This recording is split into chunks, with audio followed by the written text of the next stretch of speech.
Hello, XRC Church. We've got a special treat for you today. With me, I have Ashley and Meredith Penley, all the way from Ecuador. And we are so excited to talk to them and to hear their testimony and what's going on at Ecuador. So without further ado, guys, thank you and appreciate you coming here with us and sharing your testimony and your lives with us today. Thank you for having us. It's our pleasure. Yes. We're thankful for XRC and all you guys do for missions, and glad to be here with you guys. Well, as you know, this is XRC's Vision Month, and just to tell our church, in case they're new to our church, once a year, XRC concentrates an entire month on our vision partners.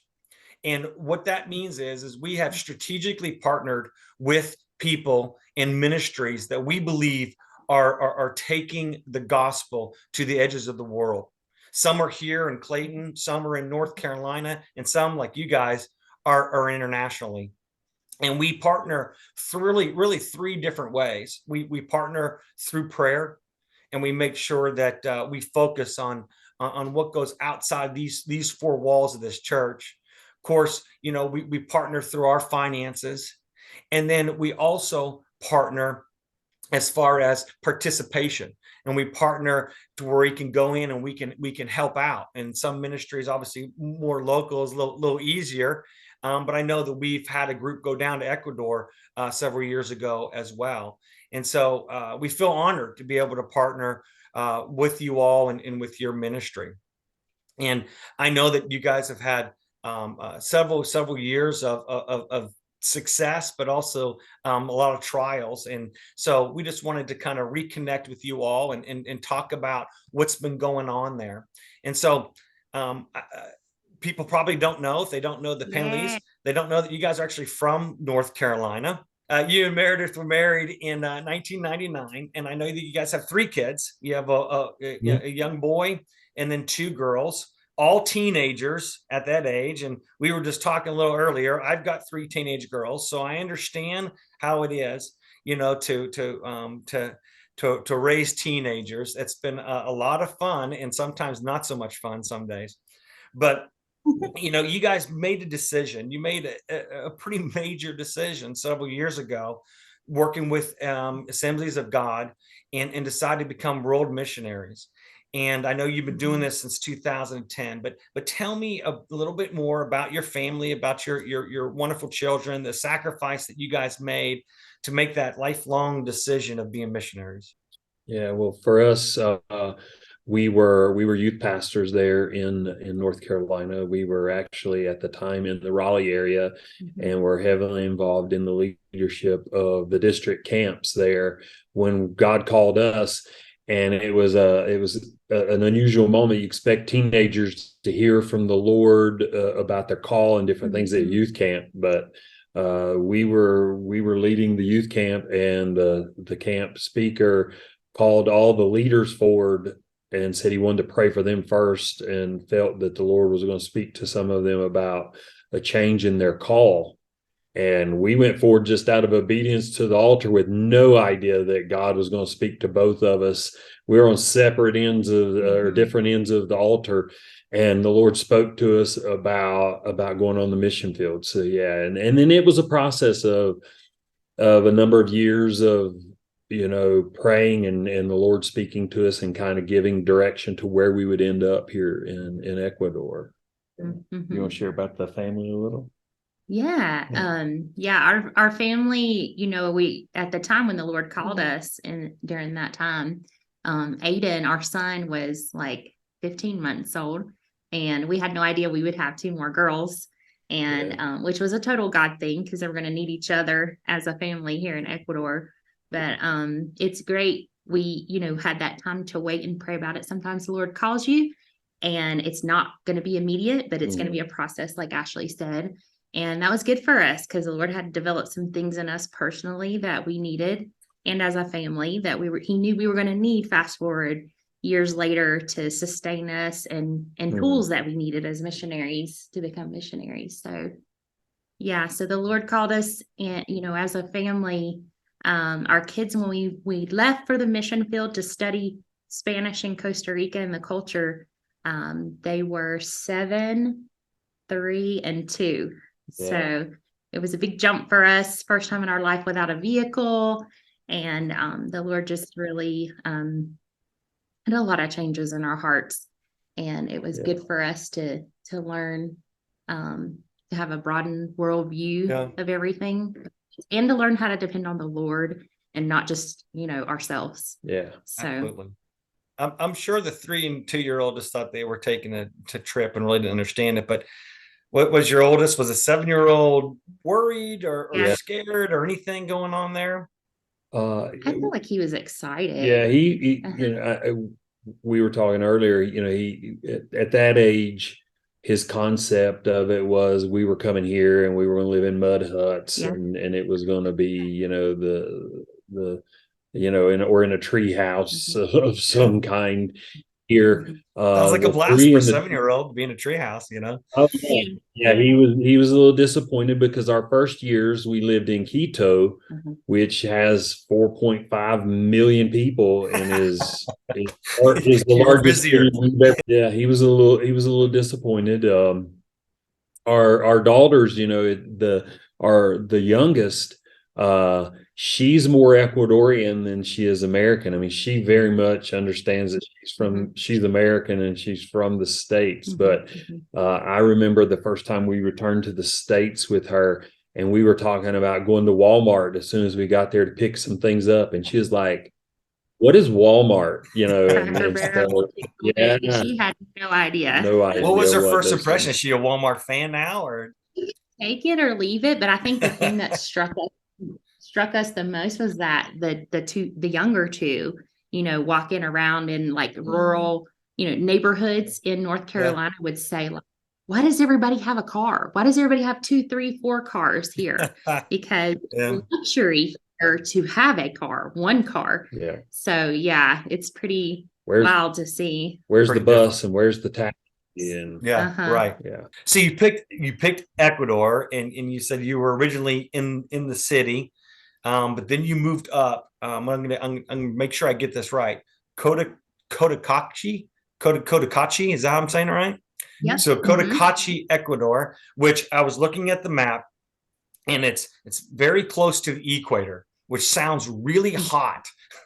But then you sent me pictures, and I'm looking at it, and it's up in these beautiful mountains and these gorgeous lakes and whatnot. So it sounds like that, looks like that you guys, kind of are in a resort, type of area. It's so beautiful, the surroundings. I'm sure it doesn't feel like that.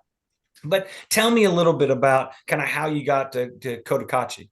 Yeah, so we originally, through short-term mission teams and mission trips that I was leading as a youth pastor to Ecuador, started feeling the Lord call us in this direction. And then Meredith and I did a kind of a vision trip up here where she wasn't quite certain. She had never been to Ecuador. She was back home having babies and raising, during the summers when I was taking these mission trips, she was unable to go. So it was her first trip here, and it was exploratory time. And so our original call, we felt like, was to the northern highlands of Ecuador, up here in Imbabura is the province, and then Cotacachi is the town that we live in. And then, through the process of being approved and language school and everything, we were asked to do university ministries here in Ecuador. And we were also asked to do our first term living in the capital city of Quito and traveling up towards the northern highlands. Kids are so small. Yeah. And so with that whole process, we ended up in Quito doing university ministries. And through some different things, the Lord kind of closed the door on the northern highlands. And so we just felt like, okay, Lord, you've brought us here. We know that this season we're in the capital city.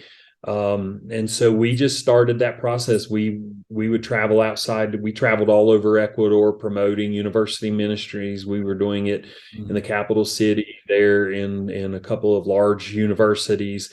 And then we sensed the Lord speak to us about helping the oldest Assemblies of God church in Ecuador, or in Quito, excuse me, one of the oldest in the country, revitalized. And so we found ourselves in the historic district of Quito, the oldest part of the city, and working for a little over a year. And we'd committed a year, and just a little over a year, we sensed the Lord pulling us in a different direction to plant churches in a different way. And we were like, okay, so what does that look like? Because we were still in Quito. And then we received a phone call one day that just threw the door open, and we knew that day that we were then going to move up to the Northern Highlands where we live now. So yeah, it was a kind of, it's a process. And I think one of the things that we like to communicate a lot to people is God speaks to us, but then there's a process and a walk, to be walked out. There's and trusting the Lord in that. Yeah, absolutely. Certainly makes a lot of sense how, it evolves over time, but, we try to get it all figured out as humans, don't we? And then, God brings us along as he sees fit and develops us, through that way. And perhaps several years earlier, you wouldn't have been ready to plant churches up in Cotacachi, like you are now. So yeah. Well, and one of the things in these Absolutely. moments when we're talking to churches, sometimes as we look back, we have these humorous moments, because the first time we were at XRC, we shared publicly that we were coming to Ecuador to come up to the Northern Highlands, where we live now. But then we got here and we didn't do any of that. And then we came back to the second time around, and we communicated how we were coming back to do university ministries and what God was doing in the universities. And we didn't talk about the Northern Highlands at all. And then here we are, talking about the Northern Highlands. So kind of come full circle, but it is the Lord's process and plan, and we're just to obey and walk it out. Yes. Yeah. But you guys you're planting churches, and you told me that you call them El Camino. And when I think of El Camino, Yes. I think of a really cool, tough car, tough guy car. But I think in English that translates to, to the way. So tell me about, Yes. kind of your ministry there. I know that's a multiple year process. You're mentoring students, you're mentoring future missionaries, and that just seems so exciting to me, because you're not just investing into Ecuador, but you're investing into other young Christian students who, Lord knows what countries or what they're going to do in their lives. So tell me about that ministry a little more. Yes. So when we came to the Northern Highlands, we understood to plant churches, you have to have pastors. There is a Bible school with the Assemblies of God in Quito, but over 67, they told us when we came here, over 67% of those who graduate from the Bible school do not go on into ministry as pastoring churches and planting churches. And so the Assemblies of God is the largest evangelical denomination here in Ecuador. And to give you for instance, there's 4.5 million people in Quito, and there's around 45 Assemblies of God churches, and the majority of those are under 100. And so and most of those who do graduate from the seminary there in the capital city of Quito do not desire to leave Quito to come plant churches in places where we are at. So we started a church planting school where we fully scholarship these students for 3 years. And we rely on the churches in the States, where we receive those resources to do those scholarships. And we handpick students who will go through a 3-year process with us and beyond, where we are creating a network of churches. So we're planting churches that then will plant churches, and will continue to replicate, and we continue to train and put that DNA into their heart.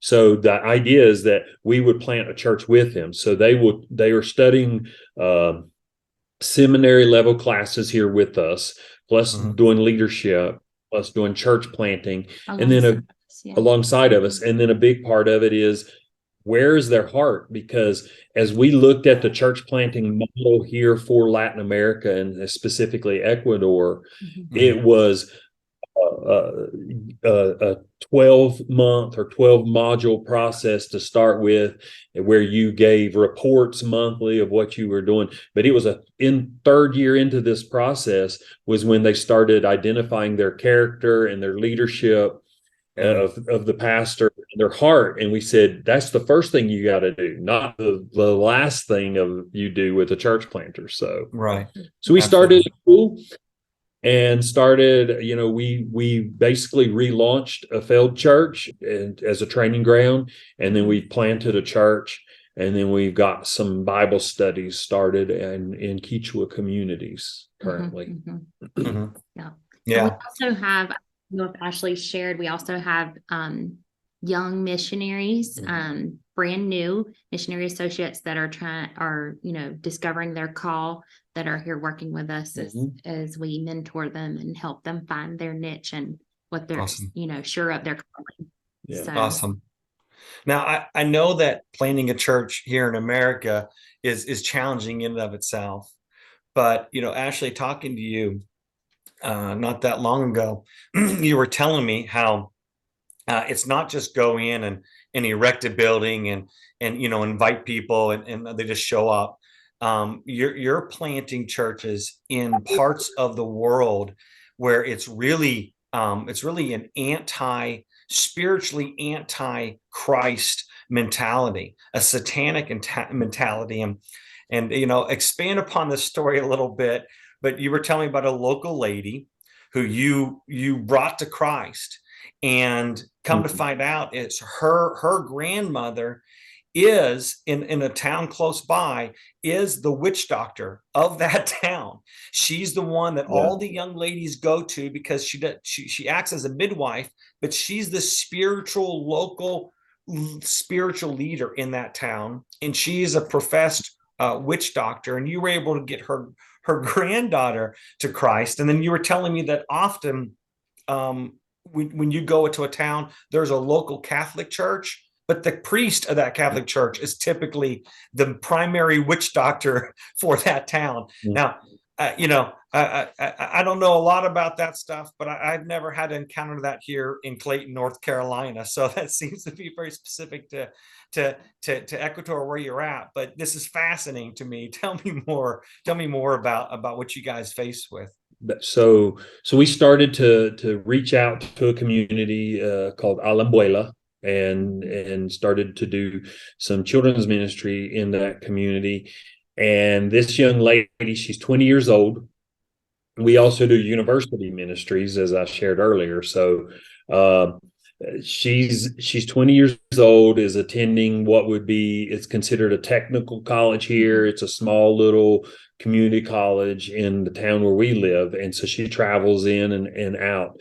But she made a decision for Christ, and it has been a real, true, but difficult, genuine decision for her.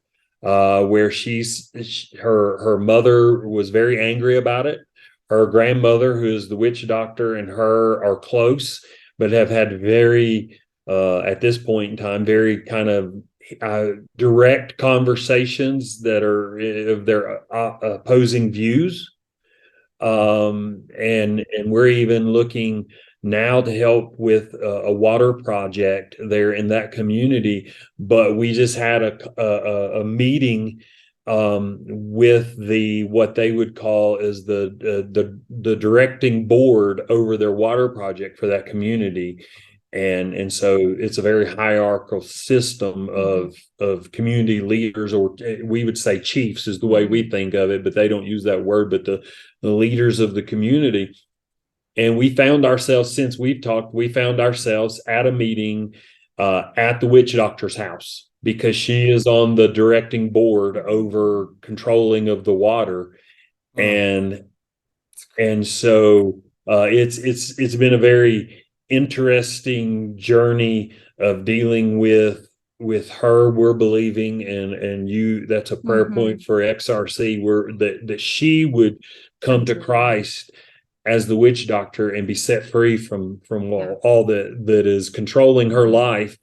Because if that happens, that transforms the manner in which the rest of the community She's responds. a woman of influence, so The rest of the community responds to us. So and her granddaughter is helping us with monthly kids ministry outreaches, and we're talking about how we reach into this small little community college. Since COVID, no one can go on campus without a student ID. So it's transformed how we do ministry on those campuses, and the need for the local church. So now we can't go on that campus. We have to have ministry from the local church to reach the university, where it will not happen. Young believers that go on those campuses like missionaries. And so it's reaching a small community college in our town, plus reaching a community filled with witchcraft. The idea here in Ecuador is that if you look on things like the Joshua Project, you'll see like 80 some or 90 some % of Ecuador are considered Christian, because they will say on a census that they're Catholic. What that means, though, is a deeply syncretistic form of Catholicism, where the government recognizes as being syncretism. The government has officially recognized that it is a blending of Catholicism, Roman Catholicism, and indigenous practices or witchcraft. And so it is not unusual to have someone that is both a local priest and recognized by the Catholic Church, and is the local witch doctor. In fact, 10 minutes from where we live is a town called Iluman, and it has the highest concentration of witch doctors, in one of the highest concentrations of witch doctors in a community in the world. Yeah, I was gonna say, that's some serious battles, right there. Again, we take that for granted. We recognize that it exists throughout the world.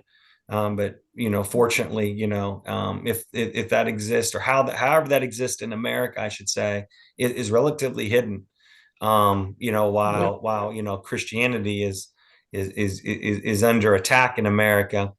You guys certainly are in a whole different world when it comes to this kind of thing. So, well, and going back to our name, El Camino, part of the reason for that is, if you talk to a lot of people here, they will say, "Oh, I'm a Christian." And when you start to talk to them about that, what does that mean to you? And I know you hear that in the States, but it's a different meaning here, because what they'll say is, well, I was baptized as a child into the Catholic Church, but they'll often tell you how they go to both attend at times the Catholic Church, and they go to the witch doctor and the shaman, and they try to manipulate the spirits when needed to get what they need or want. And they'll call themselves, if you ask them, a Christian. When the scriptures, you see the early believers were followers of the way of Jesus, and or they called themselves Christians. And so that is part of why we say what we say, the name that we use. It's not all of it. It has a lot of deeper things for us with discipleship and all that. But but that deceit, where they believe that they're a Christ follower, they're calling themselves a Christian, and they're completely deceived.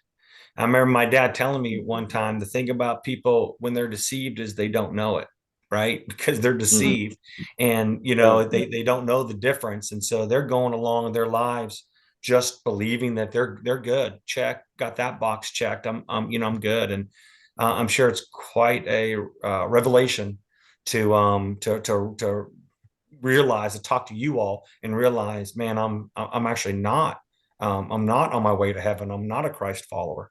It's incredible. Yeah, it's shocking to see that they still hold closely to their rituals, where they will go to mass, but then come out and worship the sun god openly in the square, with, just outright worshiping, the sun, the moon, the stars, it's just very syncretistic, like Ashley said.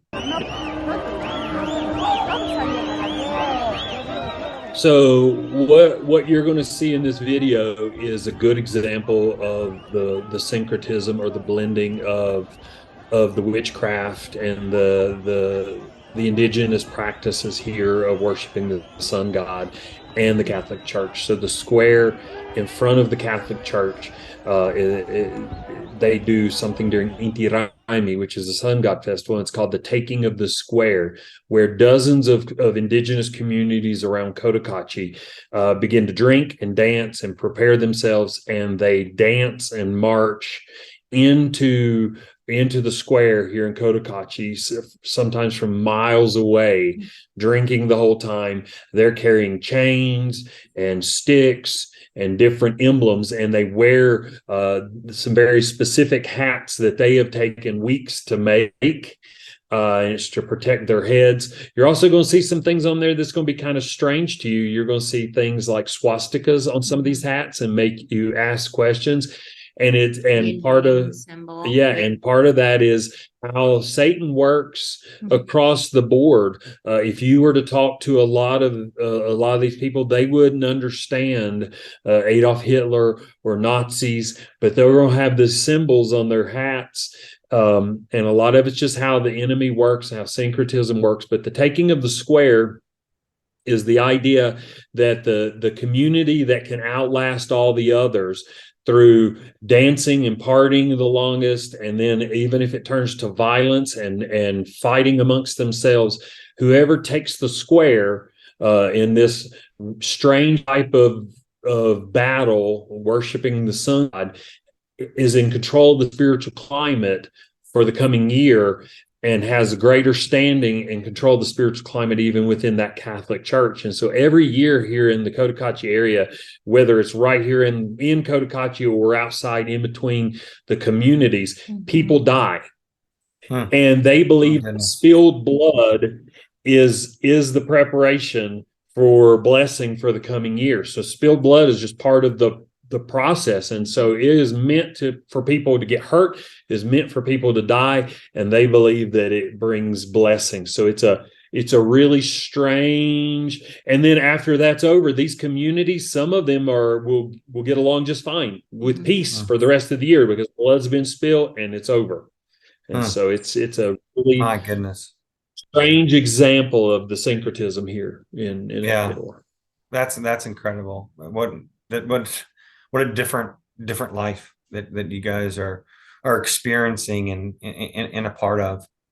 I know that you're not doing this alone, though. I know that you have told me that you've had other missionaries come and support you all.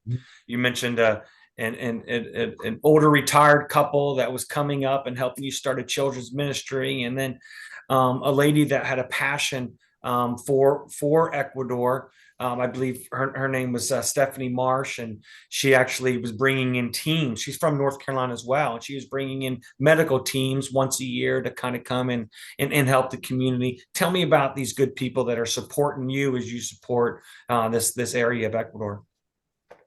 Yeah, so we have been named as team leads. There, Assemblies of God World Missions is working more in a team concept, and so we've been named team leads. And the idea is that we would build up and raise up a team of long-term missionaries, shorter-term missionaries, and then really short-term missionaries. And what I mean by that is that we would bring career missionaries alongside of us.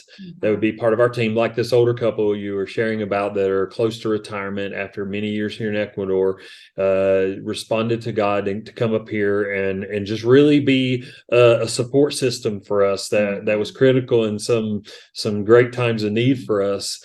Then you've got people like Stephanie, who she grew up as a missionary kid here in Ecuador. Her parents were missionaries. They've retired. And she continues to have a heart for Ecuador. And she spends a lot of time during the year prepping and preparing and raising up and getting the support needed. and she brings in medical teams that are 30 to 50 people, with medical doctors, eye doctors, dentists, and brings lots of medications that cost a lot of money. But she comes in just as a support for us. So for instance, this year, they'll come in and we'll do a different indigenous community every day for 5 days.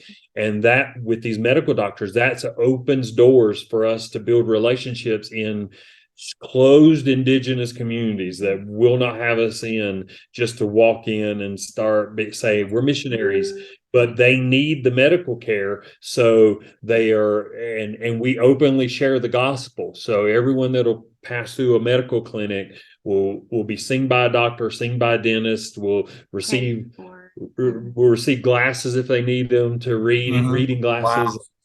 Wow. And then the gospel will be presented and they will be prayed for. And oftentimes, long before they get to the place where they hear the gospel, these doctors are praying for their healing. Because some of the situations they encounter, these doctors know that the only way that anything's going to change is a supernatural healing of the Lord, that their short time here is not going to change the situation these people are in. Man, Yeah. that's great. That's fantastic. Yeah. Speaking of we healing, I missed one. We have missionary okay. associates, and they come to be mentored. They're here for a couple of years, and hopefully they'll hear from the Lord and respond, as Meredith was sharing earlier. So sorry to interrupt you. Great. No, this is all important. But it kind of led me to more of our other conversation. And speaking of healing, you were diagnosed with an autoimmune disease called Sjogren's. And that was, I think, around 2008 or 2018, Sjogren's syndrome. And I know that has an arthritic component and, a hard time producing fluids or what have you. But tell me a little bit more about this diagnosis and kind of the struggle of Sjogren's syndrome. Yeah, in 2018, I'd gone down to the jungle and came back, and then I was having some just issues with fatigue and chronic pain. Well, I say some issues. It put me in the bed for 3 weeks. I couldn't get up, and I had a bite mark on my body, and ended up going to the emergency room, ended up seeing an internist, and then just several specialists and doctors, and they ruled out all the typical things that bites cause coming out of the jungle. And they basically came to the point where they said, we believe that you were bitten and by either a spider or a mosquito, that you got some, if it was a mosquito, that it caused your immune system, what was already dormant with Sjogren's within my body, to kick into a chronic state. And so it kicked into a chronic state where over the years I would have these little injury moments where I'd be like, I don't know how I hurt my shoulder. And that was part of Sjogren's over the years.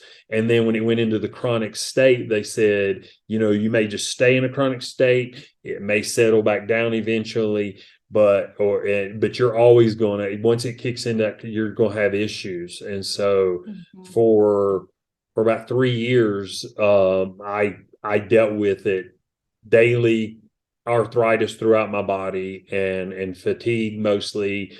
And then I just had and the issues with the eye drops and saliva and that sort of thing. So you tell me that you couldn't cry. I mean, you physically could not produce tears, didn't have enough fluid to produce tears during that period.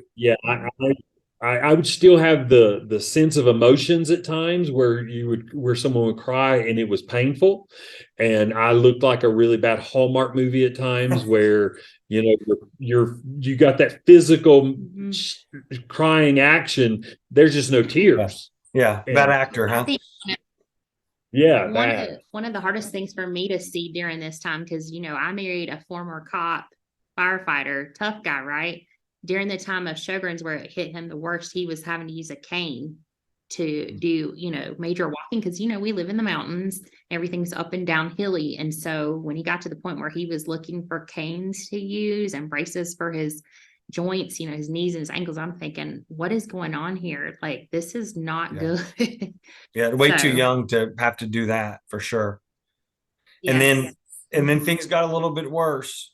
You were visiting the jungle again, and I know that you go deep in the jungle sometimes to work with the native people that won't come out typically. And you were back in the jungle, I think around September of 2021, and you came out with really bad stomach pains, and you kind of thought that might have been Sjogren's, or you had some bowel issues and some other things and some spasms, and you try to treat it yourself, but eventually you kind of gave up trying to do it yourself, and you had to drive down to Quito, which is about 2.5, 3 hours to visit an actual doctor and get a colonoscopy. And then you got some news. Tell me about what happened and kind of that experience there, because I know Meredith wasn't able to go with you, and you kind of were thinking it was a routine checkup. Yeah, for a number of months, I had dealt with issues that I thought was a parasite, and saw a small local doctor here where we live, and taken several types of medicine for parasites. And then we saw a gastroenterologist who said, "Oh yeah, it's almost certainly something to do with Sjogren's, your problems. We'll do a colonoscopy and figure out exactly what's going on and how we can treat it, because with Sjogren's there's no cure. It's just you just treat the symptoms." And he said, "So we'll figure out what's happening, so we'll know next steps of how to treat the symptoms and help you move along with this." And so, yeah, I traveled down to Quito with Mike, the one of the older missionaries we were telling you about. Meredith stayed here with the kids because it's a long drive, and we assumed that it was the routine colonoscopy. We were just going to find out more news about Sjogren's, and what we needed to do next. And so we're there. I go through the colonoscopy. I'm coming out of sedation from the colonoscopy, and I just remember seeing the doctor and the nurse, and they're just kind of watching me and standing kind of in front of me, just watching, and they're kind of chit-chatting, and I'm like, what is going on? Why are they just staring at me? And then, I was kind of in and out. And when I came to enough, the doctor came over to me and just began to tell me that it was something that was unexpected and I needed to know, and basically told me that while he was doing the colonoscopy, he found a large tumor that was almost 100% definitely cancerous, that they had taken a biopsy and it had to come out because of its size. And I had to back him up because he's talking in Spanish, and so I'm partially sedated, and I said, "Wait, can you go back? Did you say that you found a cancerous tumor?" And he was like, "Yes." And we've already prepped. You're going across the hallway from where we're at, and you're going to go in for a CAT scan with contrast immediately, so we know a little bit more of what we're dealing with, and throughout your body. Like at that point in time, it was what's going on. We did a colonoscopy, we found this, but where else do we have areas of concern? Mm-hmm. And so that occurred on a Monday. So I'm there. So I have to make the phone call to Meredith that says, "Hey, you're not with me up here, but I've got to share this news by phone. And also I need you to share it with the kids because I'm not going to be able to." And so.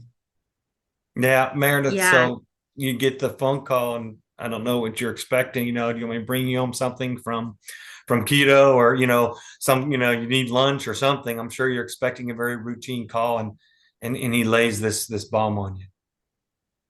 Yeah, my immediate emotion, because one, I hardly in my life have ever heard Ashley. We've been married almost 24 years, and then 6 years we dated before that.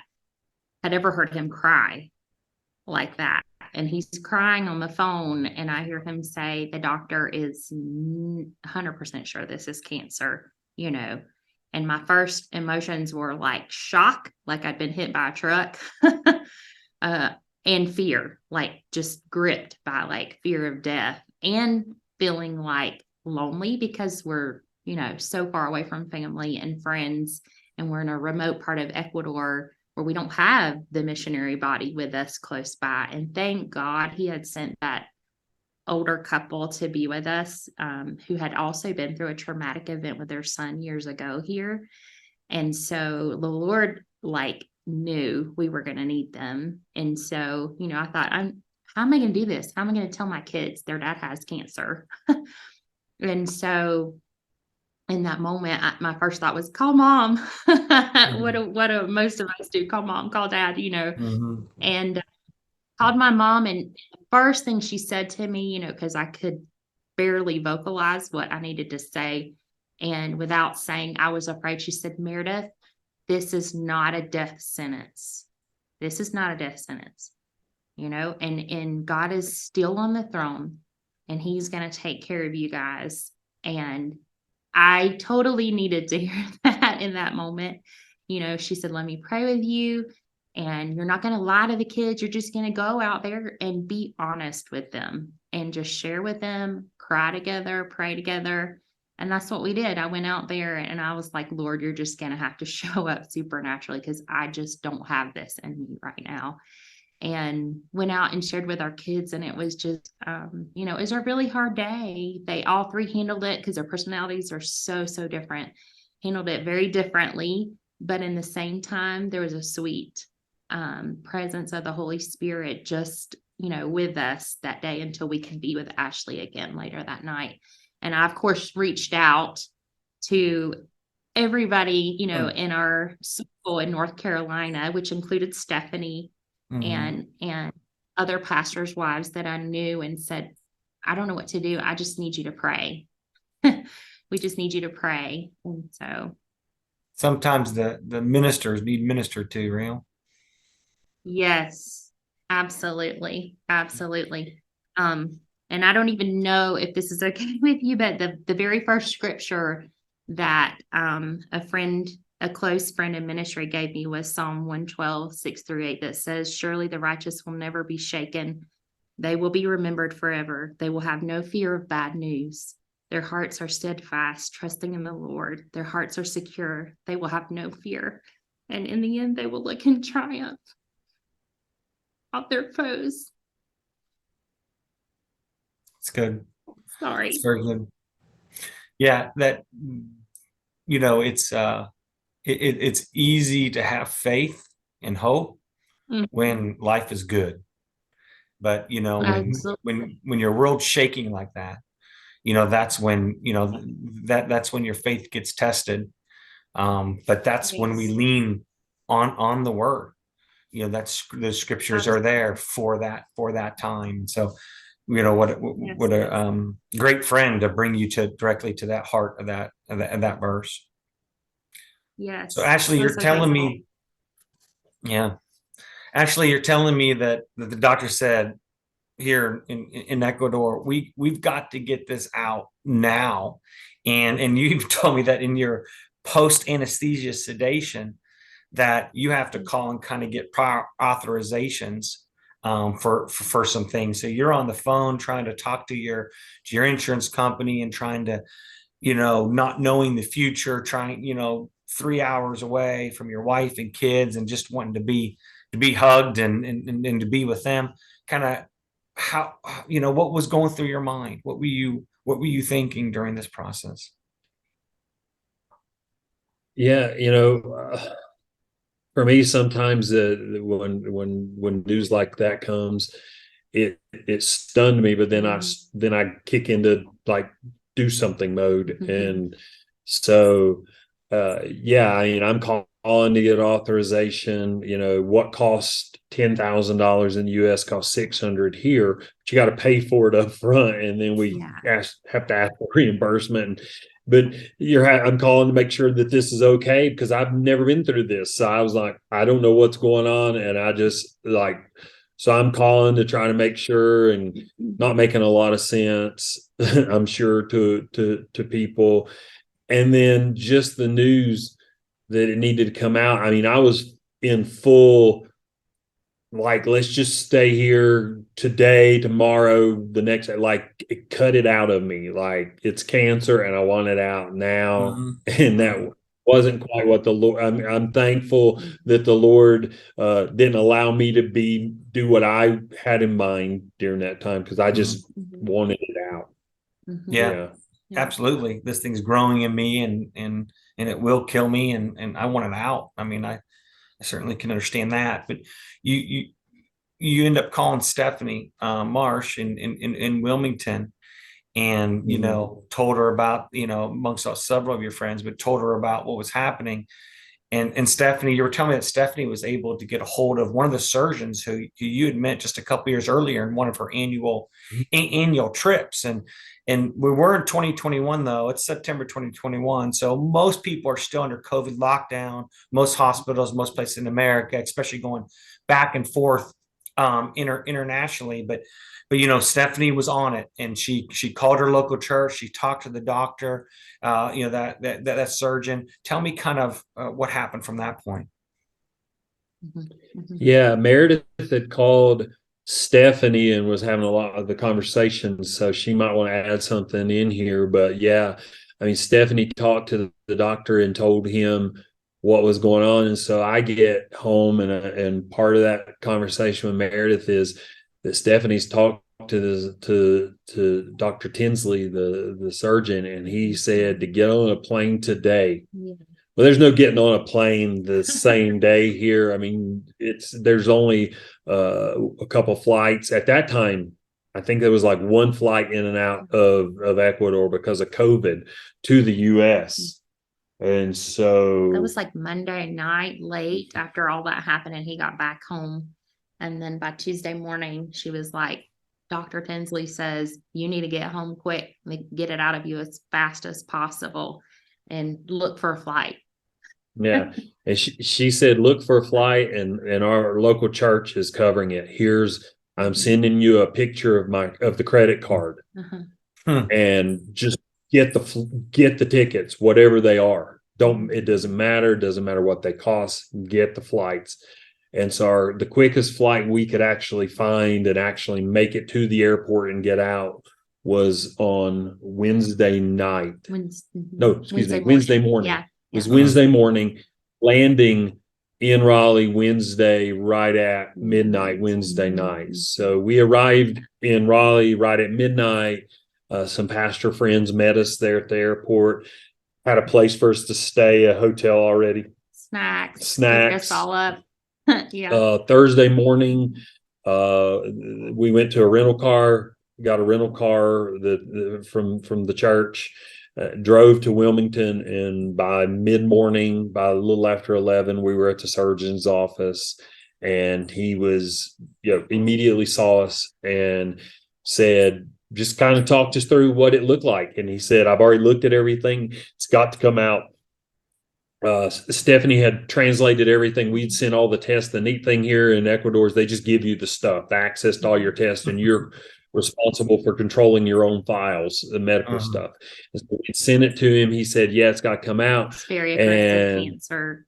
He said, so I'm gonna start the process today because of COVID and everything. I'm gonna try to get you in the hospital. Just be ready to go. So we were at a hotel with family, just sitting around in the lobby on Thursday, talking, waiting on a phone call. And then Thursday night, we got the phone call. I was checked into the hospital by 8:00 that night.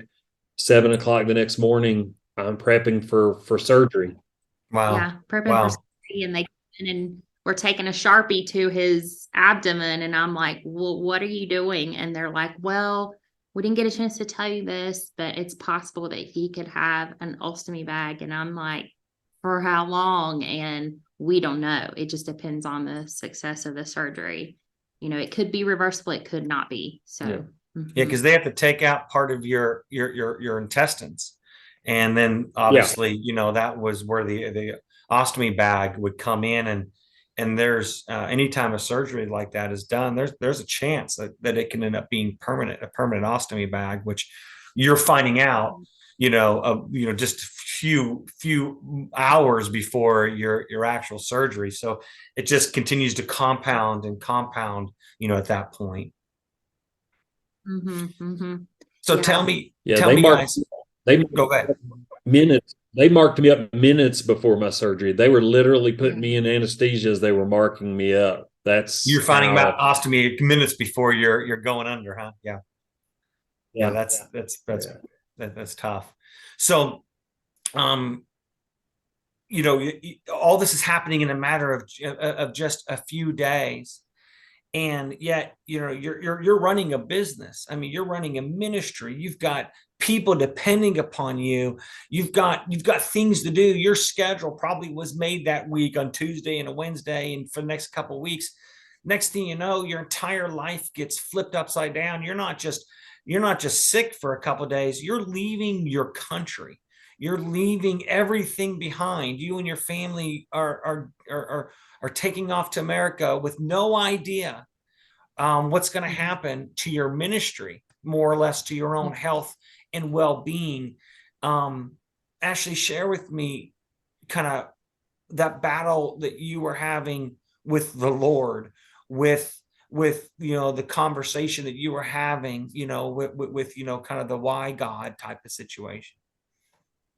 Yeah, I mean, we had already had so many of the why Lord with conversations because of my Sjogren's, and you think, okay, this is in your mind that this is as bad as it's going to get, and then you find out about cancer, and you're like, Lord, why? What is happening? What is going on? Like, we're here. We know we're being obedient and doing what you want us to do.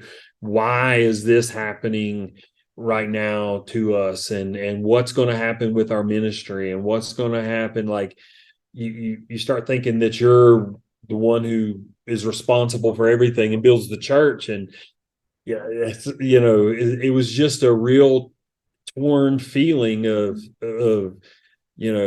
we've given up so much. Why are we going through this right now?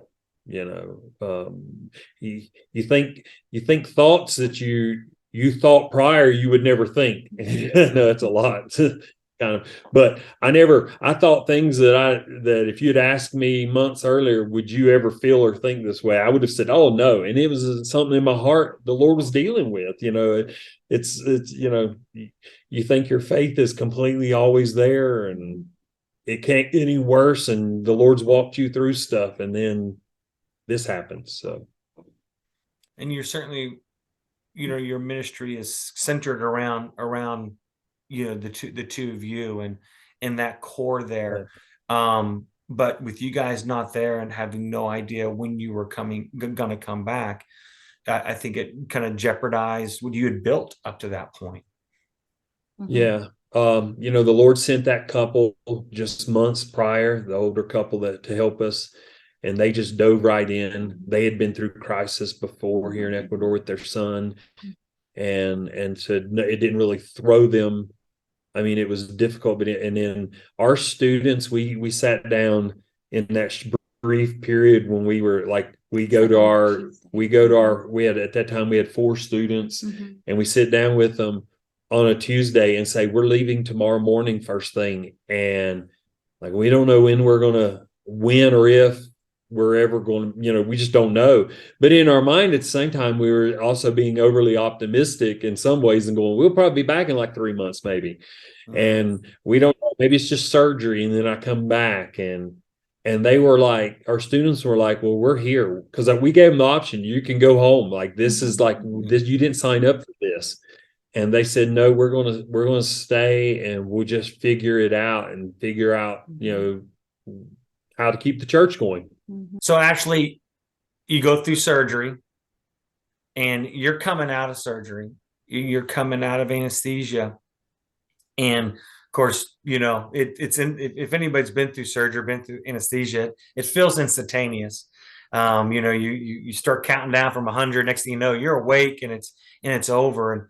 And in many ways, I think that it's almost easier on the patient than it is the loved one or the spouse. So Meredith, he goes under, and I'm sure you're praying and just pouring your heart out to God, and you're getting updates from the doctor and things like that. But tell me, he's under anesthesia, but tell me what's going on with you.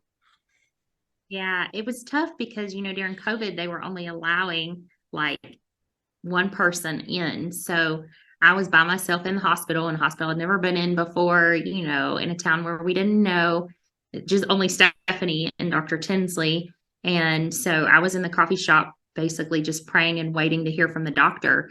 And, he went into the surgery at 7:30, and then the doctor called me.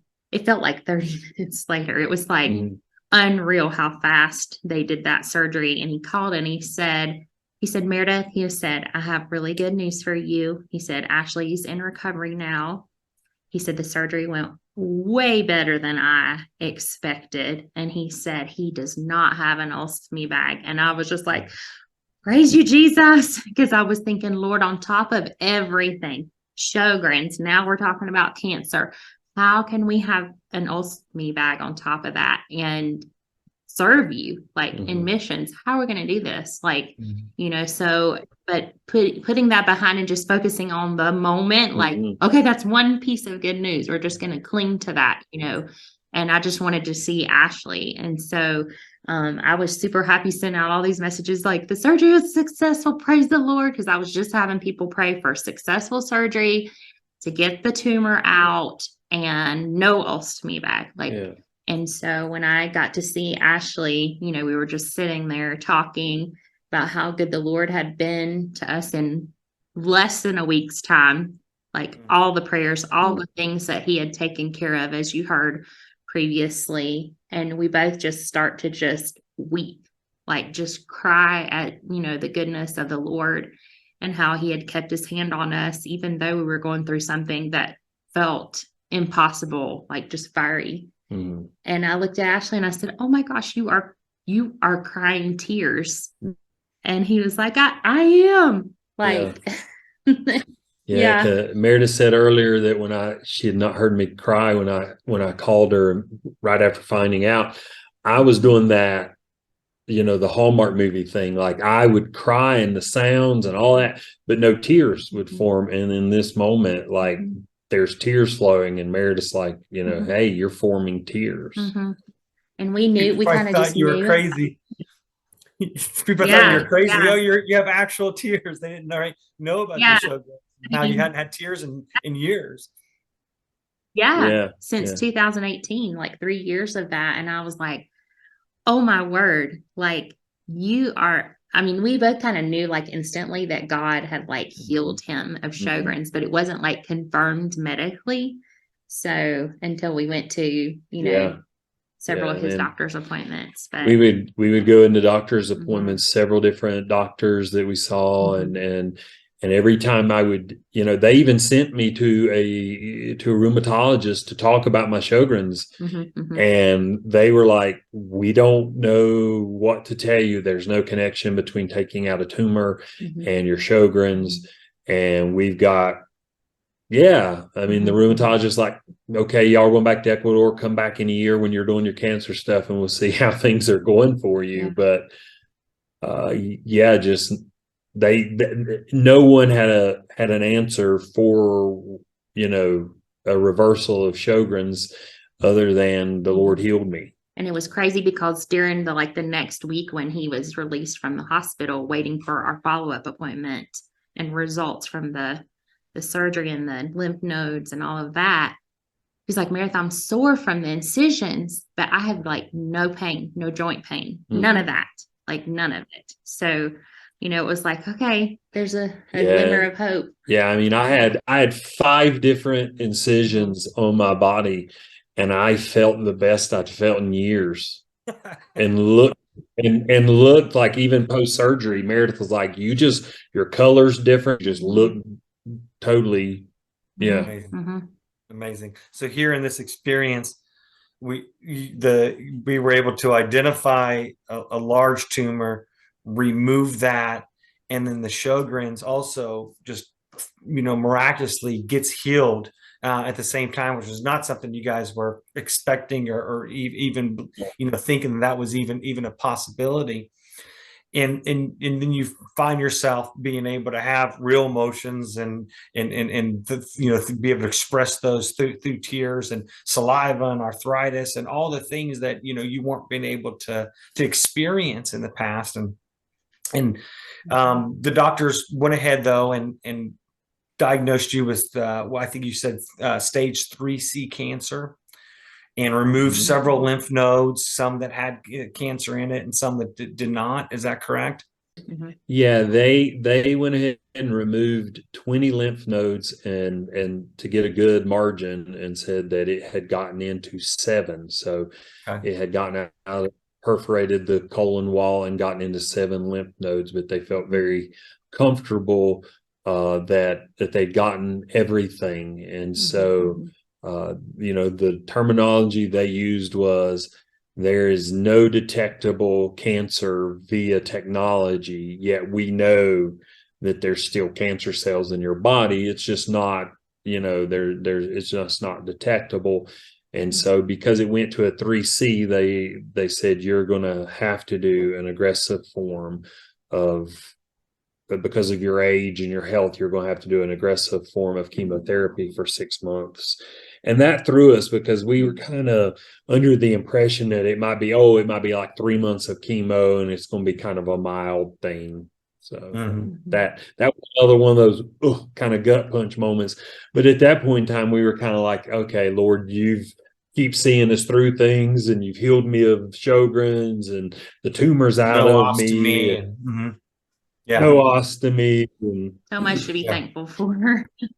But you did find out then that you're going to have to be in America for at least 6 more months at the minimum, and going through routine chemotherapy, and everybody understands the side effects and the challenges of chemotherapy. I know some are worse than others, and you were telling me that the first few weeks, few months wasn't that bad, but it started getting worse and worse and worse as the chemo, which is a cell killing agent, is getting infused into your body.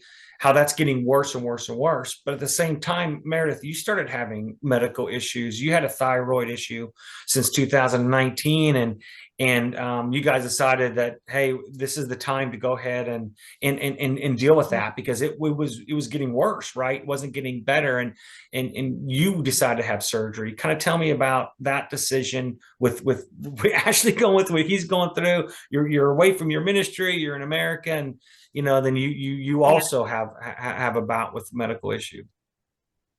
Yeah, it was a challenge for me because, when somebody in your family or close to you gets sick, you kind of kick into that, like, just take care of them mode, and you put yourself on the back burner because you want them to be well.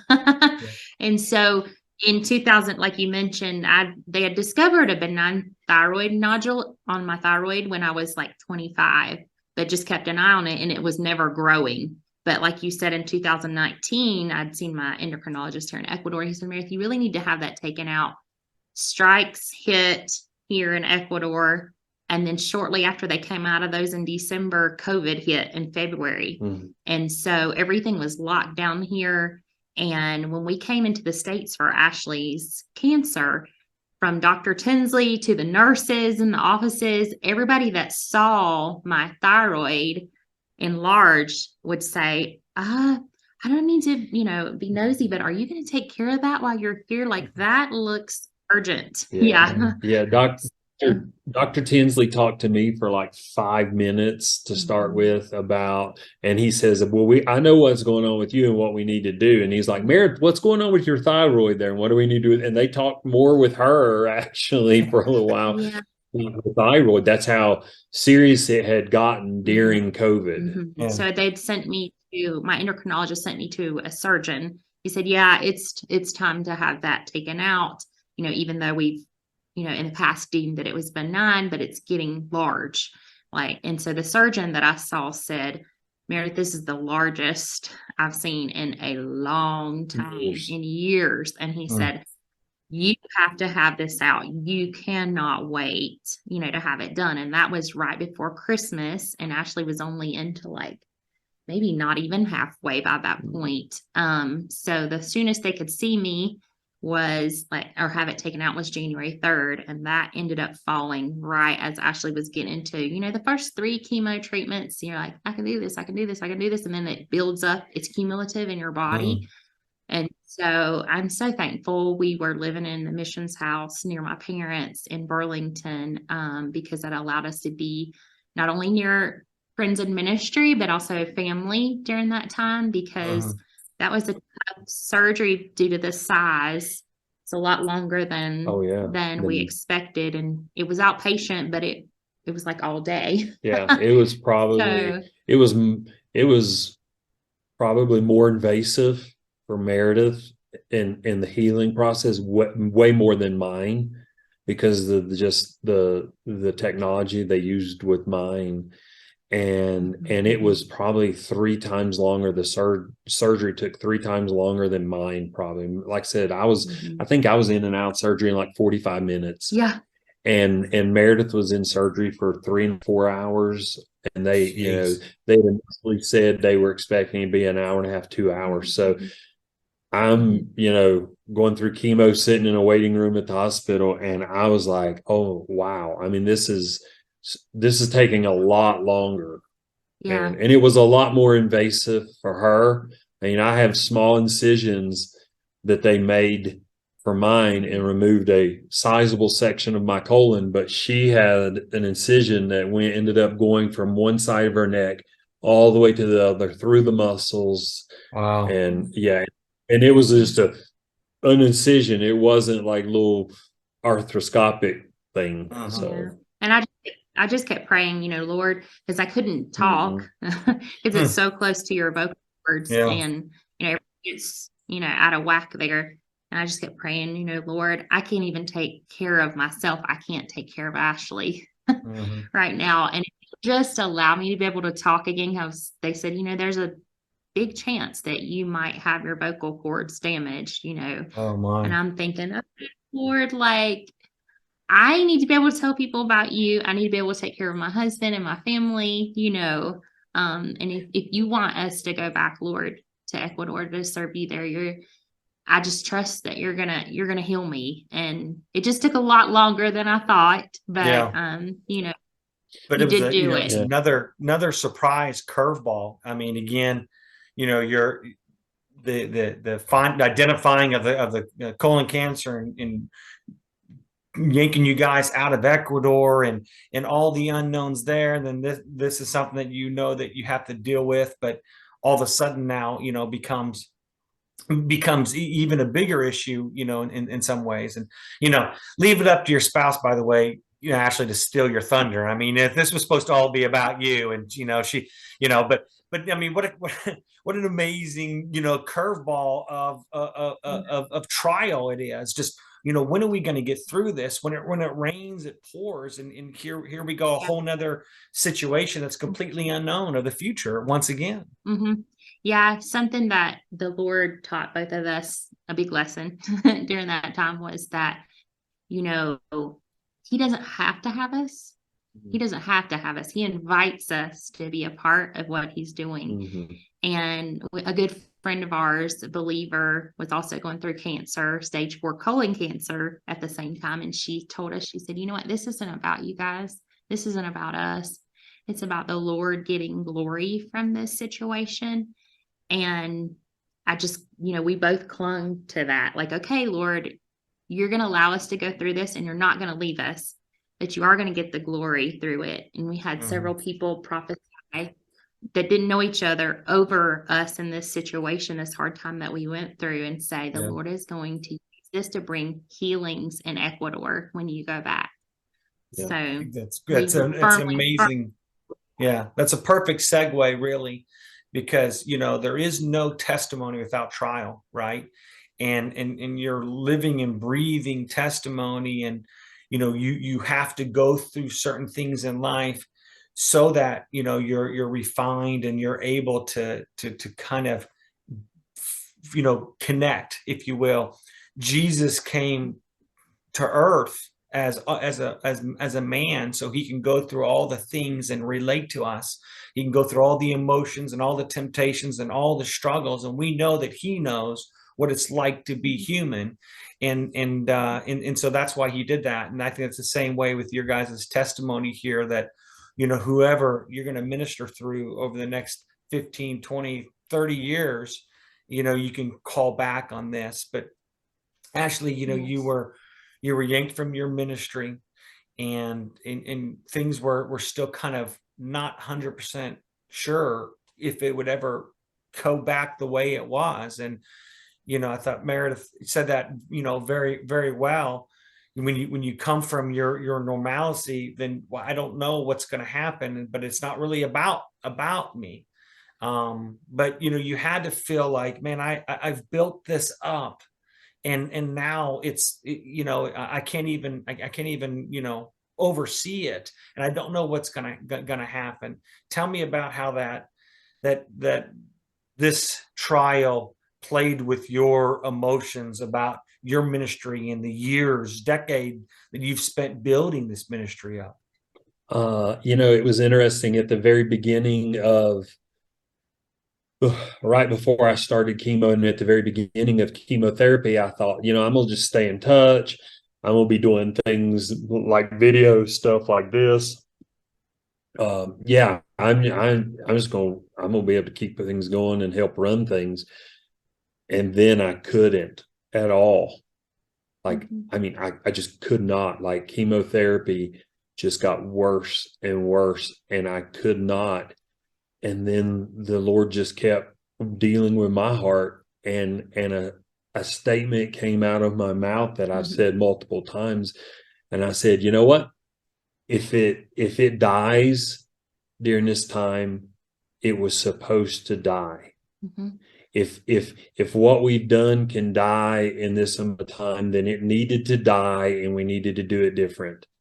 And there were things that died, and there were things that survived. And the things that died, we're not trying to revive those things because they died for a reason.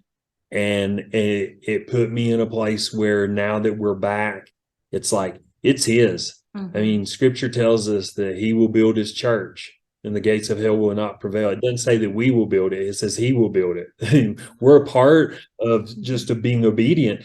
But if, like, we have to be obedient and we have to serve faithfully, but the responsibility is on the Lord. It's his. And I had to come to that place, and it changed how we do things here. And so we just look at it and go, the things that died were supposed to.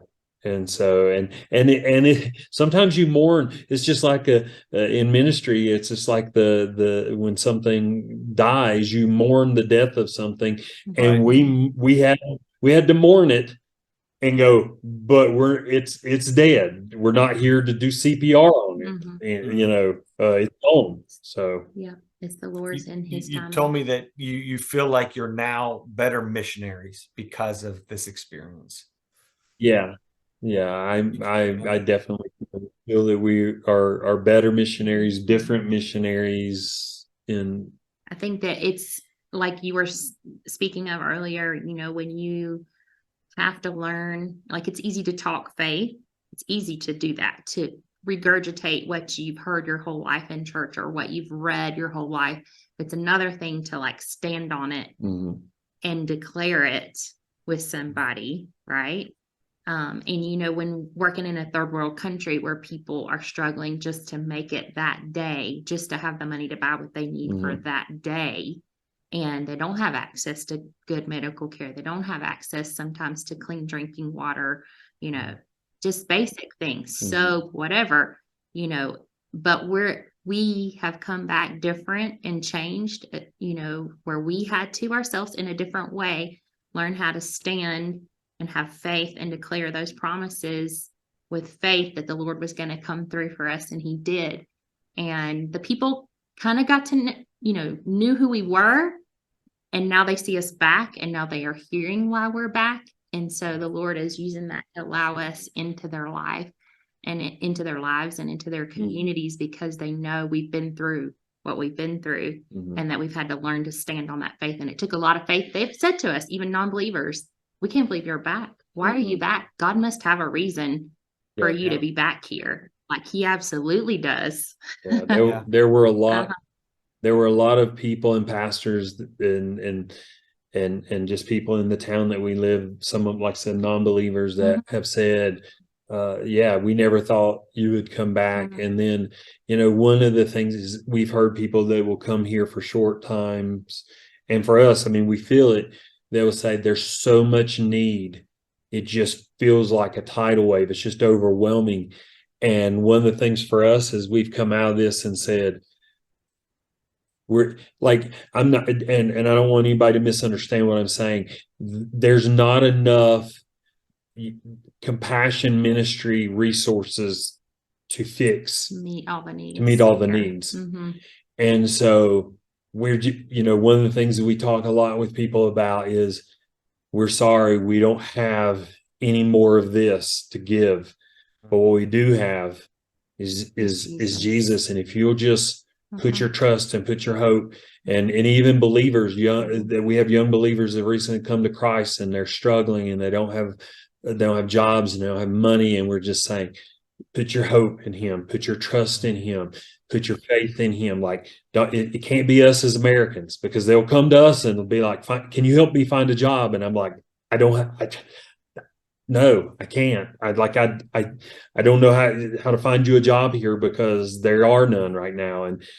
But when the apostles were entering the temple, silver and gold, we have none. We don't have silver and gold, but what I do have, let me tell you about it. Like, that's kind of where we are. And it's not because we don't have a heart, but there's just, We can meet some of everybody's everybody. physical needs, but Yeah. we can't meet all of everybody's Right. physical needs. Yeah. Absolutely. Yeah. But what we can say is the Lord has brought us through this, and he has taught us that he is able. And so, And he can meet all of your spiritual needs. Yeah. Yes. And Ashley, you made a statement. I wrote it down here, a quote from you. I'm quoting Ashley Penley now. You said, "Our faith isn't based on our circumstances, but on his promises." Tell me what you mean by that.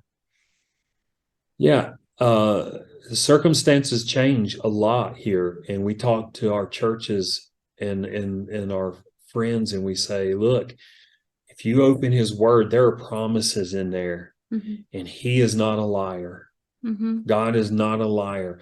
And so you have to base your faith and your life and your hope on these promises that are found in his word, because this world is going to throw circumstances at you that you don't understand, that this side of heaven, you're never going to understand. But there are promises that you can stand on. And if you stand on the circumstances, you're just going to crumble. I mean, if we looked at our circumstances of what's going on, I mean, I can't, I have no way of telling you why I had Sjogren's, and then I end up with cancerous tumor, and in surgery, during surgery, I mean, I went in with arthritis and came out with none. Like, I came out not feeling pain, but I was on a lot of pain medicine, and I start crying, and then a pain medicine, I'm off of it, and I have no arthritis, and I cannot explain that, but I know God is faithful. And then I go through chemo, and I finish chemo, and after chemo, you think it's over, but then the doctors tell me, well, you're one of the rare cases that has post chemotherapy neuropathy that gets worse, and we can't adjust your chemotherapy now. So and they're saying could get better in a year, could get better in 2 years. A very, very small, rare percentage have issues with neuropathy in their hands and feet for the rest of their life. And I told the Lord, I don't have cancer. I'm not dying of cancer. I don't have arthritis. And if numbness and issues with my hands and feet, and it's uncomfortable, I don't want you to think it's just like, oh, it's just numbness. No, it's uncomfortable, and it's difficult to deal with. But I told the Lord, if that's all I have to deal with, to go back and do what you called me to do, I am on board. And now I just go, Lord, I'm trusting you. And it's I can't we don't understand. I can't explain all those circumstances, but I know that his promises are true, and I can stand on those. And if I just try to stand on the circumstances, it's over. Like like we'll be coming back to the States and looking for a job at Chick-fil-A if that's, but that's not what God's Wouldn't called. be bad though.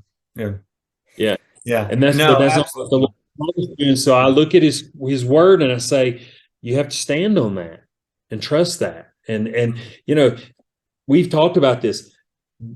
It's not just because we got to the point where we were going, but it's just us. It's because we're missionaries. And then we're like, no, it's not. And if we went back if we were in the States doing what the Lord, and if the Lord had called us to do something in the US, the devil would be against it.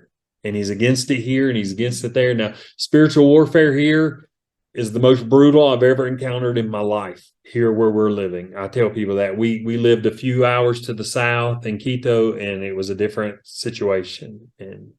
But we know the Lord is faithful. Well, that's a powerful word. It's a powerful testimony. And it sounds like you physically, the struggle is still there. And, it reminds me of Paul, where he clearly had a physical ailment. And he said, I asked the Lord 3 times to remove it. And he said, no. And he said, the reason why is because my power, my glory is shown and proven in your weakness. And so, you guys are a walking testimony of that. He brings you through some things, and some things he chooses to let you continue to be dependent, in this case, physically dependent. And so I so much appreciate your guys' time. I know you have a big mission there that is far from over. And we've gained a lot from learning and walking through that testimony with you. I'm so happy that you're a part of the XRC Vision family. We're so happy to be able to support you. And we're going to continue praying with you. We're going to pray for your ministry, obviously, and what you're dealing with.